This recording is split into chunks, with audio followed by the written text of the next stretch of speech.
மாதா தொலைக்காட்சியின் இனிய இதயங்களே, இன்று நாம் சந்திக்கவிருக்கும் ஆலயம்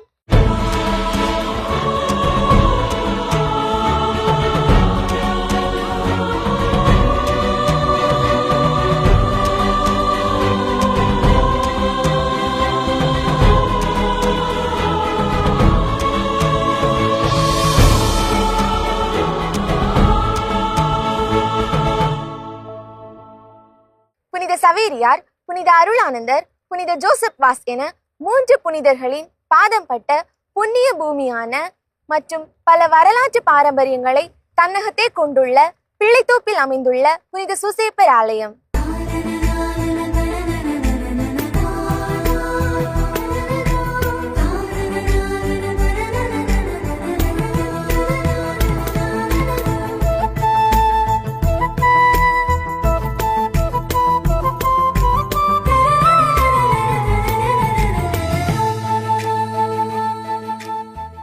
தீபகற்ப இந்தியாவின் தென்கோடியில் அமைந்துள்ள வரலாற்று சிறப்புமிக்க குமரி முனையிலிருந்து 25 கிலோமீட்டர் மேற்கே கடலோர பகுதியாய் அமைக்கப்பெற்று கிழக்கே ராஜாக்கமங்கலத்துறை, மேற்கே முட்டம்துறை, வடக்கே அடர்த்தியான தென்னந்தோப்பு, தெற்கே ஆர்ப்பரிக்கும் அரபிக்கடலை எல்லையாக கொண்டதே பிள்ளைத்தோப்பு.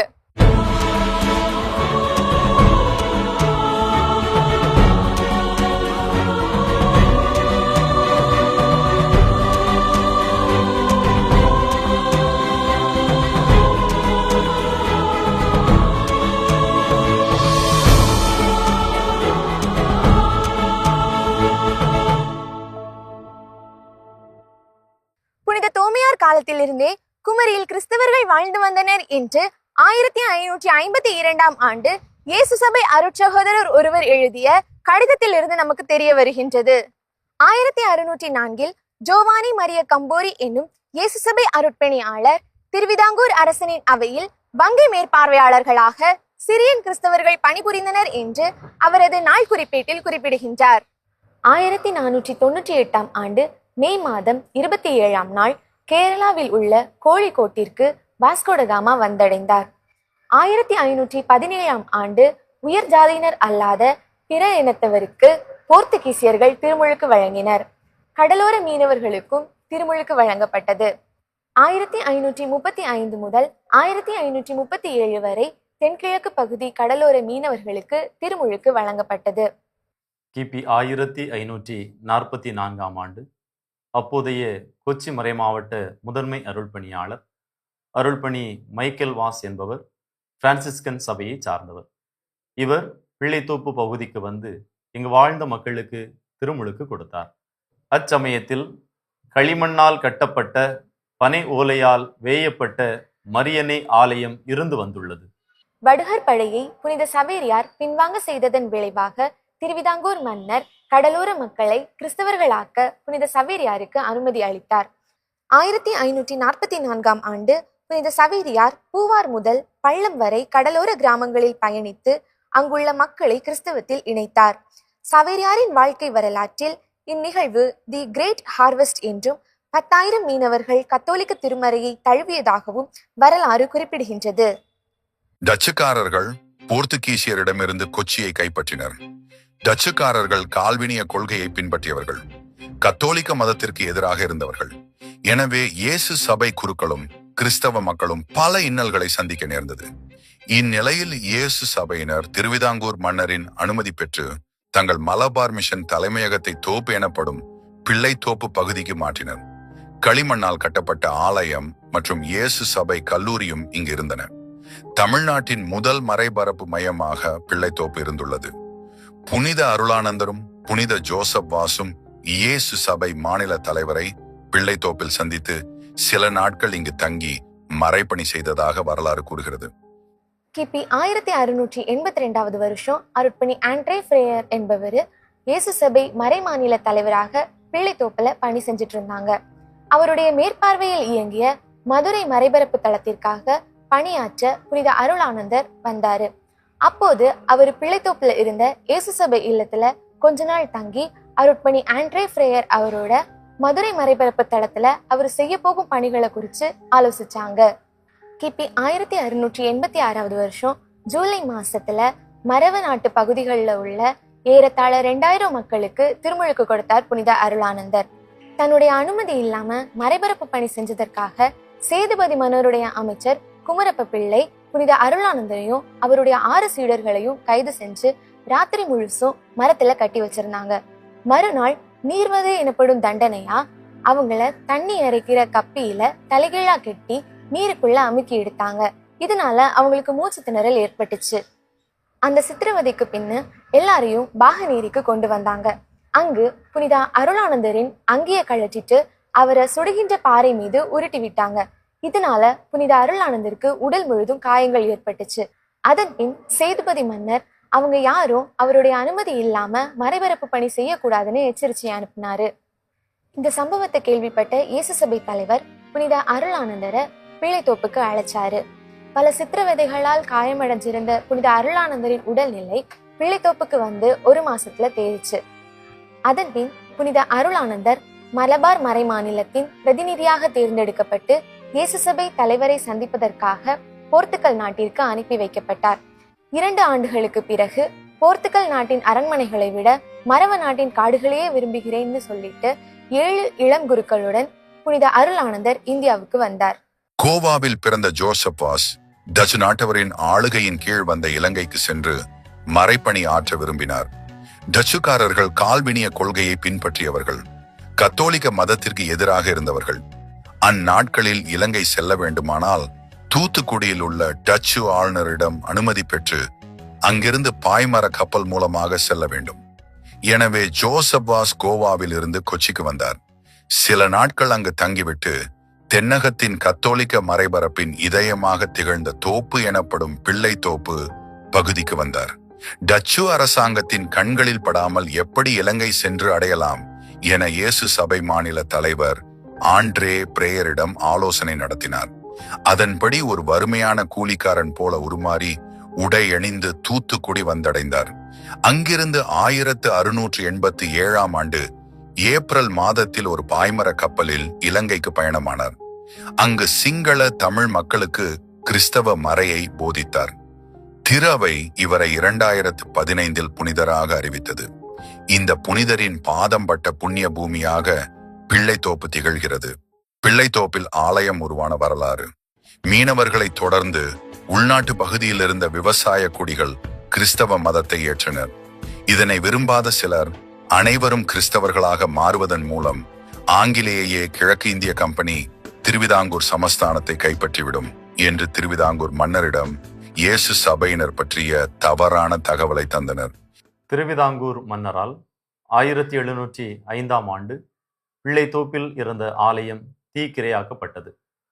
அதன் பிறகு 11 ஆண்டுகள் கழித்து இயேசு சபை அருள்பணியாளர் அருள்பணி வெய்ஸ் என்பவர் 1716ஆம் ஆண்டு பிள்ளைத்தோப்பில் சிற்றாலயம் எழுப்பினார். 1845ஆம் ஆண்டு கொல்லம் மறைமாவட்டம் உருவாக்கப்பட்டது. அதுவரை மறைபரப்பு மையமாக விளங்கிய பிள்ளைத்தோப்பு 1847ஆம் ஆண்டு தனிப்பங்காக அறிவிக்கப்பட்டது. கடியப்பட்டணம், முட்டம் உட்பட 6 கிராமங்கள் உள்ளடக்கிய பிள்ளைத்தோப்பு பங்கு உருவானது. 1898ஆம் ஆண்டு தற்போதைய ஆலயம் கட்டப்பட்டு அர்ச்சிக்கப்பட்டது.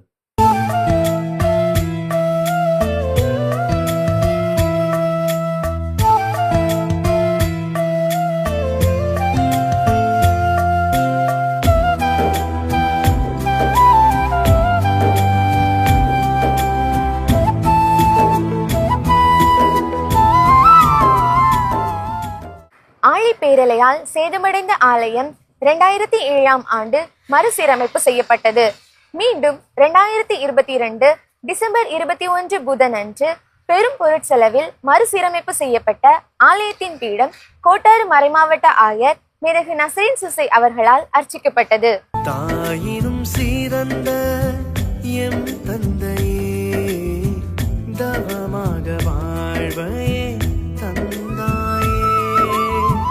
தாயினும் சீரந்த எம் தந்தையே, தவமாக வாழ்வையே தந்தாயே. மரியாவின் அன்பு துணையாளரே,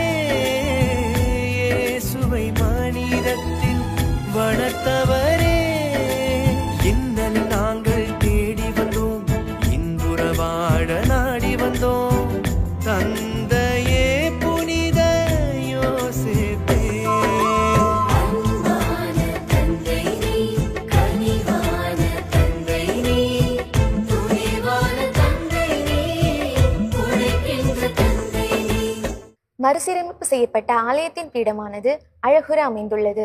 பீடத்தின் நடுநாயகமாக நற்கருணை பேழையும் அதற்கு மேல் இயேசுவின் பாடுபட்ட சுரூபமும் அமைந்துள்ளது. பீடத்தின் உட்புறம் வலது பக்கத்தில் புனித சூசேப்பரின் சுரூபமும் இடது பக்கத்தில் அன்னையின் சுரூபமும் அமைந்துள்ளது. பீடத்தின் வெளிப்புறம் வலது பக்கத்தில் இடைவிடா சகாய அன்னையின் சுரூபம் மற்றும் அமலோற்பவ அன்னையின் சுரூபமும், இடது பக்கத்தில் குழந்தை இயேசு மற்றும் கார்மல் அன்னையின் சுரூபமும் அமைந்துள்ளது. பீடத்தின் முன்புறம் மக்களின் வணக்கத்திற்காக புனித சூசேப்பரின் சுரூபமும் ஃபாத்திமா அன்னையின் சுரூபமும் அமைக்கப்பட்டுள்ளது. 1916ஆம் ஆண்டு பிள்ளைத்தோப்பு பங்கின் கிளை பங்கான கடியப்பட்டினம் தனி பங்காக உயர்த்தப்பட்டது. 1929ஆம் ஆண்டு ஏப்ரல் 28 செவ்வாய்க்கிழமை முட்டம் சகல புனிதர்களின் ஆலயமானது தனி பங்காக உயர்த்தப்பட்டது. 2010ஆம் ஆண்டு அழிக்கால் புனித அன்னை மரியாளின் ஆலயமானது தனி பங்காக உயர்த்தப்பட்டது. பிள்ளைத்தோப்பு பங்கு புனித சூசேப்பர் ஆலய குடும்ப விழாவானது 10 நாட்கள் வெகு சிறப்பாக கொண்டாடப்படுகிறது. ஏப்ரல் மாதம் கடைசி வெள்ளி முதல் மே மாதம் முதல் ஞாயிற்றுக்கிழமை வரை திருவிழாவானது சிறப்பிக்கப்படுகிறது. இந்த 10 நாட்களையும் 4 அன்பிய மண்டலங்கள், பக்த சபை ஒருங்கிணையம், மறைக்கல்வி மன்றம், விசைப்படகு மற்றும் உரிமையாளர்கள், வெளிநாடு வாழ் இறைமக்கள், பங்கு அருட்பணி பேரவை, மறைக்கல்வி மன்றம் ஆகியோர்கள் சிறப்பிக்கின்றனர். விழாவின் 9ஆம் நாள் மாலை ஆராதனை முடிந்த பிறகு ஊர் சுற்றி தேர்ப்பவனி நடைபெறுகிறது. மே 1ஆம் நாள் அன்று சூசேப்பருடைய தொழிலாளர் தினம் என்பதால் அன்றைய நாள் வெகு சிறப்பாக கொண்டாடப்படுகிறது.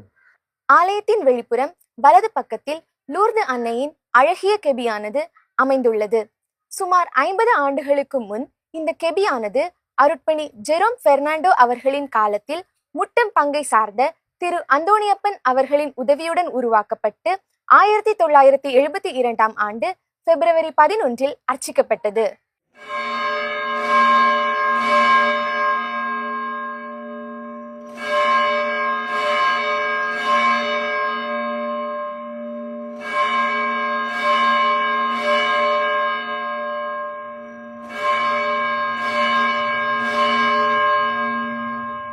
எங்கள் ஆலயத்தில் 3 மணிகள் உள்ளன.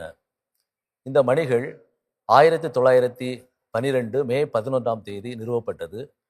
அன்று இந்த பங்கு தளத்தில் உள்ள பங்கு தந்தை பெரேரா அவர்களுடைய சீரிய முயற்சியிலும், அன்று கொல்லம் மறை மாவட்ட ஆயர் மேதகு அலேசியஸ் மரிய பென்சிகர் அவர்களுடைய சீரிய முயற்சியிலும் இந்த மணிகள் நிறுவப்பட்டன. மணிகள் பெல்ஜியத்திலிருந்து கொண்டு வரப்பட்டவை. இந்த மணிகளில் 3 ஓசைகள் உண்டு. 3ம் ஒவ்வொரு ஓசையும் ஒவ்வொரு விதமாக இங்கு ஒலிக்கப்படுகிறது. திருவிழா நாட்களில் அந்த 3 மணிகளும், மற்ற நாட்களில் 1 மணியும் அடிக்கப்படும். மேலும் இந்த மணிகள் 2024ஆம் ஆண்டு அதில் அதிக சத்தம் உள்ள ஒரு மணியானது பழுது ஏற்பட்டு அது மீண்டும் இறக்கப்பட்டு புதிதாக மணி சரி செய்யப்பட்டு மீண்டும் அமர்த்தப்பட்டது. இப்பொழுது இந்த 3 மணிகளும் எங்கள் ஆலயத்தில் ஒலித்து கொண்டிருக்கின்றன. எங்கள் ஆலயத்தில் சிலுவை பாதை அந்த ஓவியங்கள் மிகவும் பிரசித்தி பெற்றவை. பல நூற்றாண்டு பழக்கப்பட்ட அந்த ஓவியமானது கண்ணாடி ஃப்ரேம் இல்லாமல் அமைக்கப்பட்டிருக்கிறது. அந்த ஓவியத்தில் வரையப்பட்ட ஓவியங்கள் இன்று வரை எந்தவித மாற்றமும் இன்றி ஒழுங்காக அழகாக சித்தரிக்கப்பட்டு இருக்கின்றது. இது இந்த கோவிலில் ஒரு பிரசித்தி பெற்ற ஒரு காரியமாக கருதப்படுகிறது. பழந்தமிழர்களின் மரபான எல்லைச்சாமிகளைப் போலவே ஊரை சுற்றிலும் 5 குருசடிகள் அமைந்துள்ளன.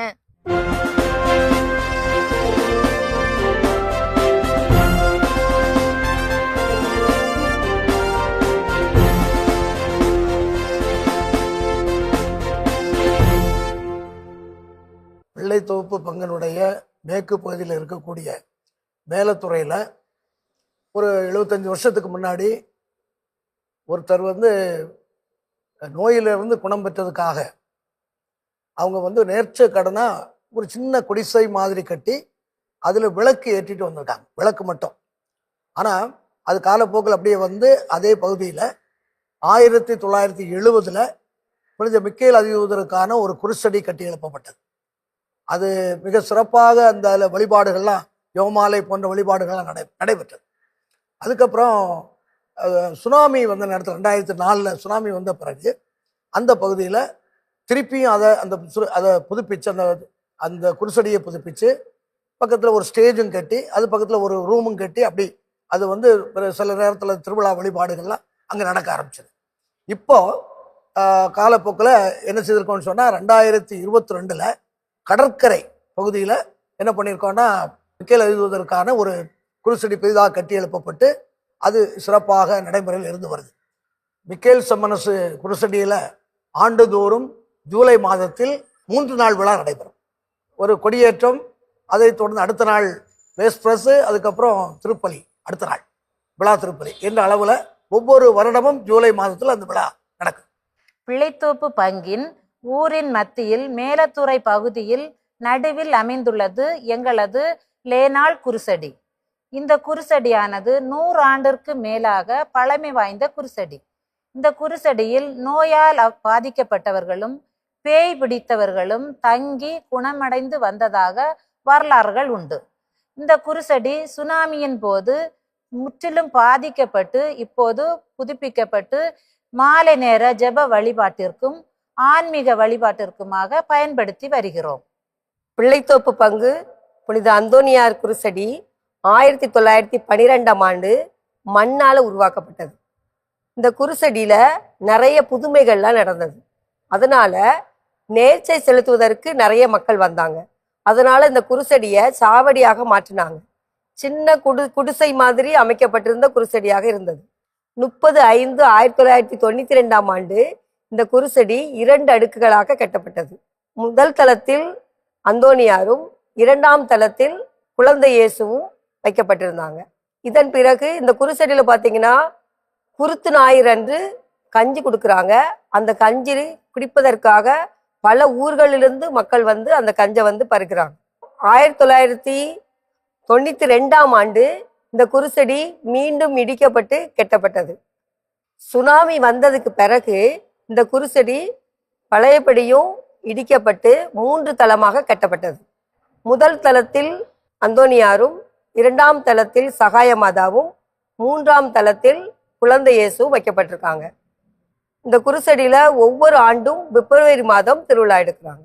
2004 சுனாமிக்கு பிறகு 2007 புனித வளனார் பகுதி பேரை கொண்ட குடியிருப்பாக நாங்கள் உருவாக்கப்பட்டது.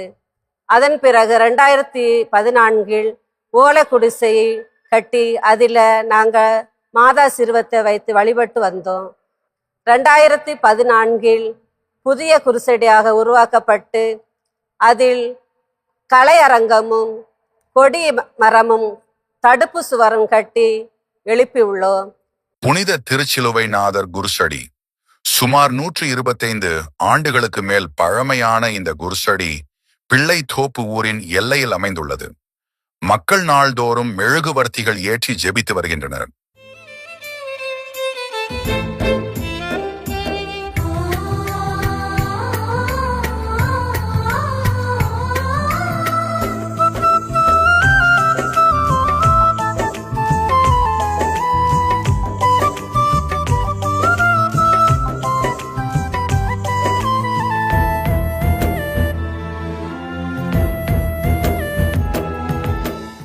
ஆயிரத்தி 1920 ஜனவரி 8 வியாழனன்று பிள்ளைத்தோப்பு பங்கு மக்களும் அன்றைய பங்கு தந்தை ஃபாதர் பெரேரா அவர்களும் சேர்ந்து கொல்லம் மறைமாவட்ட ஆயர் மேதகு பென்சிகரிடம் பலமுறை விண்ணப்பித்த பொழுது அவர் எழுத்து மூலமாக கொடிமரம் கட்டுவதற்கு அனுமதி தந்துள்ளார்.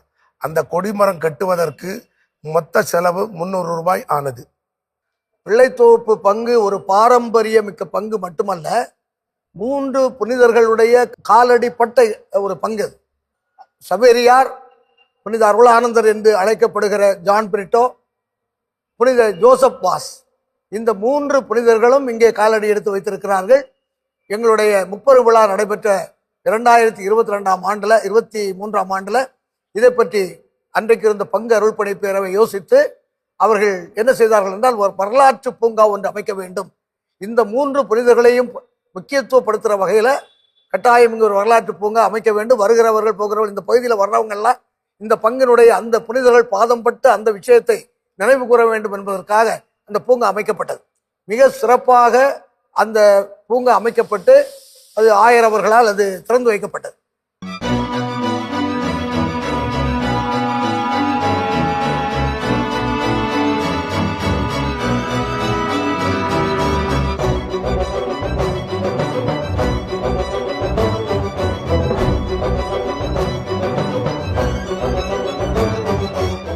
பங்கின் முப்பெரும் விழாவினை முன்னிட்டு பிள்ளைத்தோப்பின் வரலாற்றை சித்தரிக்கும் விதமாக வரலாற்று பூங்கா ஆலயத்தின் வெளியில் வலது பக்கத்தில் அமைக்கப்பட்டுள்ளது. இதில் புனித சவேரியார், புனித அருளானந்தர், புனித ஜோசப் வாஸ் ஆகியோரின் வாழ்க்கை வரலாற்று குறிப்புகள் கல்வெட்டுகளில் மக்கள் அனைவருக்கு புரியும் வண்ணம் தமிழ் மற்றும் ஆங்கில மொழியில் செதுக்கப்பட்டுள்ளன. புனித சூசையப்பரின் பாதுகாவலில் 618 குடும்பங்களும் 26 அன்பியங்களாக 4 மண்டலங்களாக பிரிக்கப்பட்டு மிக சிறப்பாக செயல்பட்டு வருகிறது. எப்பங்கின் சிறப்பம்சமாக திரு அவையில் பணியாற்ற மண்ணின் மைந்தர்களாக 12 அருள் பணியாளர்களும் 18 அருள் சகோதரிகளும் 3 அருள் சகோதரர்களையும் கொடுத்துள்ளது. அதிலும் சிறப்பாக கோவை மறைமாவட்ட ஆயர் மேதகு தாமஸ் அக்யூனாஸ் அவர்களை திரு அவைக்கு கொடுத்த பெருமை எம் பிள்ளைத்தோப்பு பங்கு சமூகத்தை சாரும். எம் பிள்ளைத்தோப்பு பங்கு சமூகத்தில் கிறிஸ்தவம் வேரூன்றி 482 ஆண்டுகள் கடந்து இறை நம்பிக்கையில் மக்கள் பயணித்துக் கொண்டிருக்கின்றார்கள். புனித சவேரியார், புனித அருளானந்தர், புனித ஜோசப் வாஸ் ஆகிய 3 மாபெரும் புனிதர்களுடைய பாதம் பட்ட இந்த புண்ணிய பூமியாம் பிள்ளைத்தோப்பு புனித சூசையப்பர் ஆலயத்திற்கு நீங்களும் வாருங்கள், இறை ஆசீர் பெறுங்கள். காக்கும் கடவுள் என்றும் நம்மோடு. நாகர்கோயில் புறநகர் பேருந்து நிலையமான வடசேரியிலிருந்து 16 கிலோமீட்டர் தூரத்திலும், புகழ்பெற்ற சுற்றுலா தலமான கன்னியாகுமரியில் இருந்து 28 கிலோமீட்டர் தொலைவிலும், நாகர்கோவில் ரயில் நிலையத்தில் இருந்து 15 கிலோமீட்டர் தொலைவிலும், அருகிலுள்ள விமான நிலையமான திருவனந்தபுரத்திலிருந்து 72 கிலோமீட்டர் தொலைவிலும் அமைந்துள்ளது பிள்ளைத்தோப்பு புனித சூசையப்பர் ஆலயம்.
கிறிஸ்தவம் பிள்ளைத்தோப்பில் வேரூன்றி 482 ஆண்டுகளையும், பிள்ளைத்தோப்பு பங்கு அதிகாரப்பூர்வமாக உருவாகி 177 ஆண்டுகளையும், தற்போது உள்ள ஆலயம் அர்ச்சிக்கப்பட்டு 127 ஆண்டுகளையும் கடந்து பயணித்துக் கொண்டிருக்கிறது பிள்ளைத்தோப்பு. புனித சவேரியார், புனித அருளானந்தர், புனித ஜோசப் வாஸ் என 3 புனிதர்களின் பாதப்பட்ட புண்ணிய பூமியான பிள்ளைத்தோப்பு புனித சூசையப்பர் ஆலயத்திற்கு நீங்களும் வாருங்கள், இறையாசீர் பெற்று செல்லுங்கள். இயேசுவுக்கே புகழ், மரியே வாழ்க. மரியாவின் அன்பு துணையாளரே, இயேசுவை மனிதத்தில் வளர்த்தவரே, இன்னல் நாங்கள் தேடி வந்தோம், இன்புற வாழ நாடி வந்தோம், தந்தையே புனித யோசேப்பே.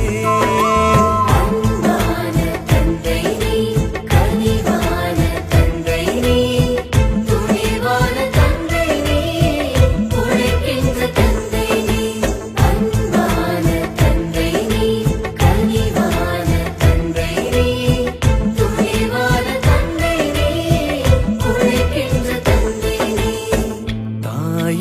சீரந்த என் தந்தையே தவமாக வாழ்வையே